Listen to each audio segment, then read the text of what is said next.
جب وہاں سے تحصیل علم کے لیے قصور کا رخت سفر میں نے باندھا تو میری ایک طرف قبلہ شیر اہل سنت مفتی اعظم پاکستان علامہ غلام رسول اشرفی صاحب تشریف فرما تھے، اور میری دوسری جانب پیر طریقت رہبر شریعت آج بھی زندہ ہیں حضرت پیر سید اکبر علی شاہ صاحب فیضی کنداری آستانہ عالیہ کوٹلی میانی شریف، ہمارے گاؤں کے ساتھ ہی گاؤں ہے، وہ تشریف فرما تھے۔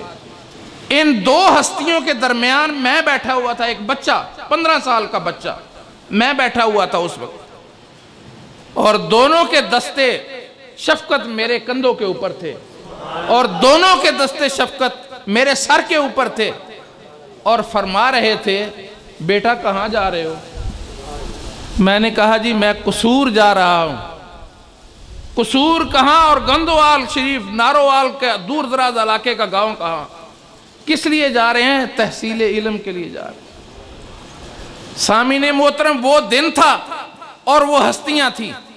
ایک ہستی تو ابھی تک الحمدللہ حیات ہیں اور میرے استاد محترم اس دنیا سے چلے گئے، لیکن ان کی نگاہ شفقت وہ آج بھی اسی طرح ہے جیسے ان کی زندگی میں تھی، اور وہ مجھے لے کر قصور پہنچ گئے، اور قصور میں محدث اعظم قصوری شیخ الحدیث و تفسیر مفتی اعظم پاکستان شیخ الحدیث مفتی محمد عبداللہ قادری رحمت اللہ تعالی علیہ، ان کے دارالعلوم میں مجھے جا کر انہوں نے داخل کرا دیا، اور رکھا کہاں؟ رکھا انہوں نے اپنے گھر میں مجھے، استاد محترم نے مجھے اپنے گھر میں رکھا اور اس طرح پالا جیسے اپنے بچوں کو پالا۔ صاحبزادہ محمد احمد صاحب، صاحبزادہ ارشاد علی قادری صاحب اور صاحبزادہ طاہر ایوب صاحب بچے تھے، بچے، اور میں بھی ایک بچہ تھا، ان میں شامل ہو گیا۔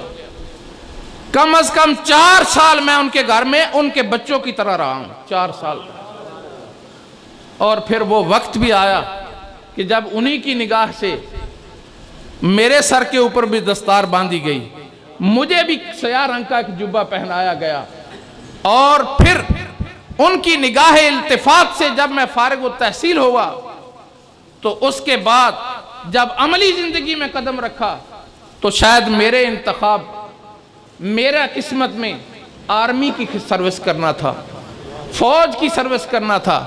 میں نے 32 سال آرمی کی سروس کی ہے، 32 سال ایز اے خطیب، ایز اے امام مسجد، ایز اے خطیب میں نے 32 سال گزارے ہیں سامعین محترم آرمی میں، اور اس پاکستان کا کونا کونا جہاں سیاچین سے لے کر بدین تک اور خیبر سے لے کر کراچی تک جیسے کہتے ہیں نا، میں نے پورا پاکستان گھوما ہے، اور صرف پاکستان ہی نہیں، یہ ان کی نگاہ کرم کہ مجھے سروس کے آخری سالوں میں افریقہ تک جانے کا موقع ملا ہے۔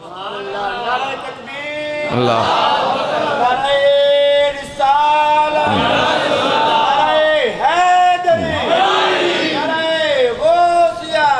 تو قبلہ شیر اہل سنت، قبلہ شیر اہل سنت اپنے وقت کے وہ مستند عالم دین تھے، وہ عالم دین تھے جن کی مثال شاید قیامت تک اور کوئی پیدا نہ ہو سکے سوائے ان کے اساتذہ کرام کے، جن میں قبلہ محدث اعظم قصوری اور محدث اعظم لاہوری، محدث اعظم لاہوری آپ سب حضرات جانتے ہیں، ان کے ماشاء اللہ آستانہ عالیہ کے صاحبزادگان بھی یہاں تشریف فرما ہیں۔ ان دونوں کی نگاہوں سے پھر اللہ تبارک و تعالیٰ نے ایک ایسا سلسلہ ہمیں عطا فرما دیا جس کا نام ہے سلسلہ اشرفیہ۔ سلسلہ اشرفیہ میں جب ہم بیعت ہوئے تو قبلہ محدث اعظم قصوری رحمت اللہ تعالیٰ علیہ وہ ہمیں لے کر لاہور آئے، عرس حضرت داتا گنج بخش علی حجویری رحمت اللہ تعالیٰ علیہ پر، اور ہندوستان سے ہماری قسمت دیکھیے، ہمارا مقدر دیکھیے کہ ہندوستان سے ایک ممتاز صاحبزادہ اور کچھوچا شریف کے سجادہ نشین صاحبزادہ پیر سید محمد مختار اشرفی رحمت اللہ تعالیٰ علیہ، ان کے ہاتھ پر ہمیں بیعت کروایا گیا۔ ان کے ہاتھ پہ ہم بیعت ہوئے. سامعین محترم طالب علم تھے, پڑھتے تھے, لیکن جس شفقت کے ساتھ مجھے وہ دن بھی نہیں بھولتا جب ہم بیعت ہوئے تھے. دارالعلوم حزب الاناف کے اندر ان کا قیام تھا اور وہاں ہی انہوں نے رات کو تقریر فرمائی, خطاب فرمایا, اور وہ خطاب فرمایا کہ لوگ اشش کر اٹھے تھے جب وہ پہلی دفعہ پاکستان تشریف لائے تھے. سامعین محترم, ان ہستیوں کی ہم نے زیارت کی ہے, ان ہستیوں سے ہم نے فیض حاصل کیا ہے.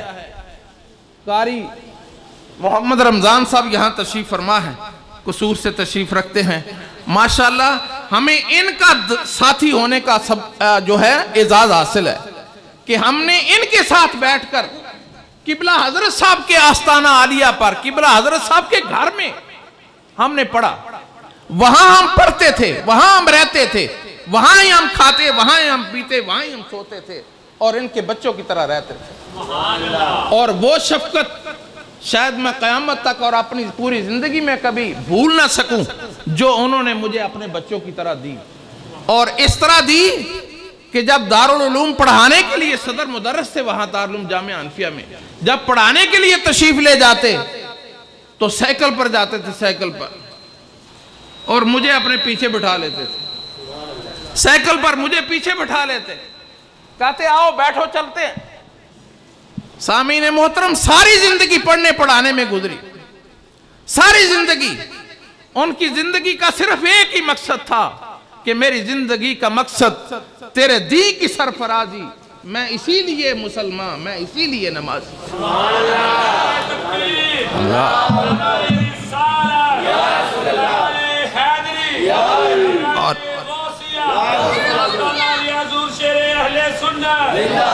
حضور شیر اہل سنت نے جس طرح زندگی گزاری ہے نا, قصور کے در و دیوار سے لے کر اور دارالعلوم جامعہ حنفیہ کے در و دیوار سے لے کر اس مسجد کے در و دیوار بھی اس بات کے گواہ ہیں.